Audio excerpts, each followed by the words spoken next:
Hey there, friends. I just wanted to do a video on one of the taglines or the tagline that I've been using.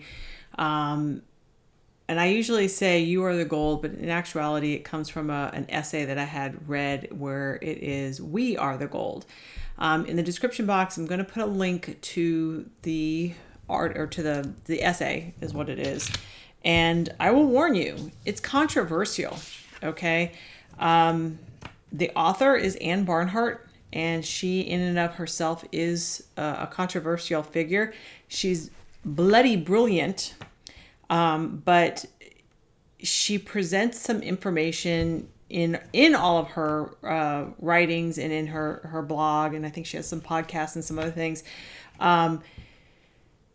Some of the information may be foreign to you. Some of it may be just straight out disagree with it. Others may just challenge a belief.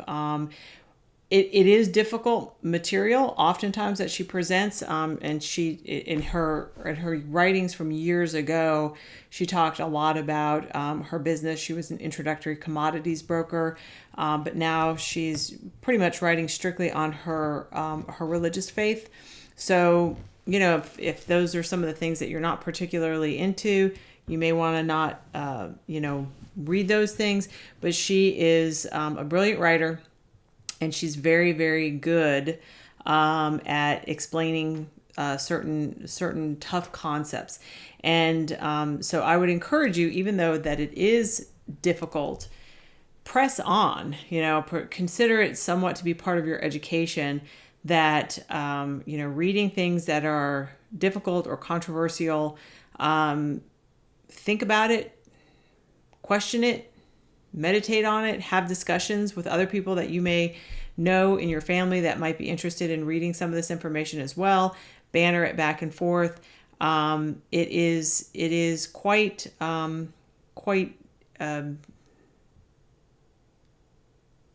different, let's put it that way. At a minimum, it's quite different than you're going to hear things from other people's. And the subject that she's talking about with "We Are the Gold," it's about economics, but economics not from a von Hayek or a Keynesian type economics class that you would take in college. It is basically a biblical based idea of why people why we have monetary systems and where does value actually come from.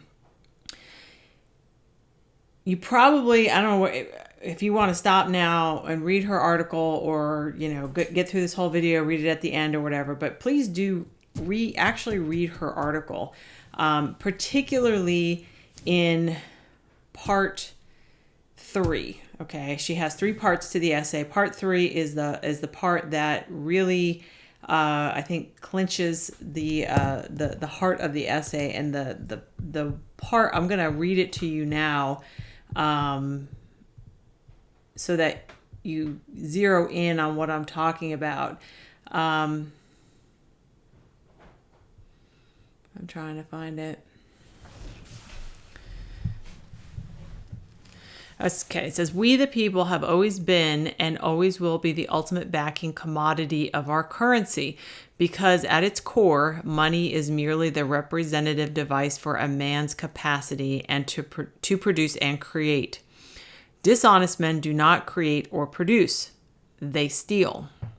Thus, the currency of a morally degenerate society is by definition degenerate itself. The currency of a degenerate society is the proxy not for the man's ability to work and think, but rather a proxy of the man's capacity to steal and evade work." Okay, sound a little controversial? It is, but it's good stuff. And I want to encourage people to think about some of these things. I have this channel. It's about us here doing our thing, in homesteading in general. And I've read different essays or philosophies on people's of why homesteading is important and that kind of thing. And I think that this may actually even zero in on some of that a little bit more. Or at least it can add to the conversation, because I feel like when people start to get into self-sufficiency or homesteading or what have you, almost everybody that I've ever talked to that has this idea, they want to have, it's kind of characterized, and it varies from person to person, family to family, property to property, because that will dictate a lot. People will have animals, right? So they're animals, they're caring for them, they're dealing with a breeding program, they're producing more animals, or they're producing a product, a meat product, eggs, whatever, they're dealing with the animals. They're feeding themselves, they're feeding other people. You have people who have a garden that they are growing and creating things in the soil to be able to turn that into food for themselves. They are taking control of their time to be able to make sure that they are spending the time that they want to spend on activities that give them the ability to create and create what they wish to create, not things that they're told that they have to create. There is an aspect, I think, of homesteading when it comes to this, whether you could be creating your home, building your own home, or if you have your home, you're upgrading it, you're renovating it. You're going to start a creative type business. You're going to get into leather working, or you're going to, like what I do with fibers and yarn. Other people will do things where they're, upcycling or repurposing things. There's a vast variety of things that when people are getting into homesteading, a lot of them, it's like you have homesteading and then tagged right next to it is like a cottage industry. And I think that with this kind of economics that we're talking about here, that it actually creates a framework maybe that people can work within the framework of homesteading to be able to say, hey, I have physical possession of my home, my property, my animals, what have you. And that's actually something she talks about in part 1 of her essay.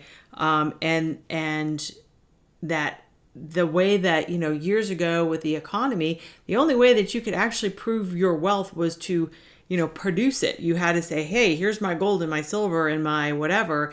And, this is what I have. Now we have digital, what is it? Zeros and ones, and at the drop of a hat, just about all of those things can be gone. So the physical possession thing is very important, and that can actually apply to a lot of other things as well.